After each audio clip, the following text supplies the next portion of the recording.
So good news, nag-anunsyo ang CENECO ug Central Negros Electric Cooperative sang pagnubo sa residential rate para sa bulan sang Marso nga billing.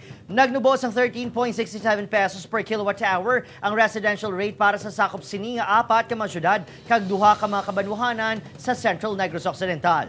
Ini ang mas manubo sang 1.20 pesos per kilowatt hour kuni paanggid sa rate nga 14.87 pesos per kilowatt hour sang bulan sang Pebrero. Halimbawa sa mga konsumidor nga nagakonsumo sang 100 kilowatt hour. Magadubo ini sang kapin 120 pesos ang inyo Balayran sa Kuryente sini nga bulan sang Marso. Samtang 600 pesos naman ang mabuhin sa nagakonsumo sang 500 kilowatt per hour sa ukon sang 500 kilowatt sa isa ka bulan mga kapuso. Samtang ginanunsyo man sa Northern Negros Electric Cooperative Incorporated o NONECO nga may pagnubo nga piso kag 9 sentimos kada kilowatt hour sa billing subong nga Marso. Bangod sini halin sa 15 pesos and 27 centavos per kilowatt hour yara na sa 14 pesos and 18 cents per kilowatt hour ang sukod sa kuryente sang NONECO. Ang pagnubo mga kapuso sa sukot ang bangod man sa pagnubo sa presyo sang gatong kag fuel discount sa mga power generator.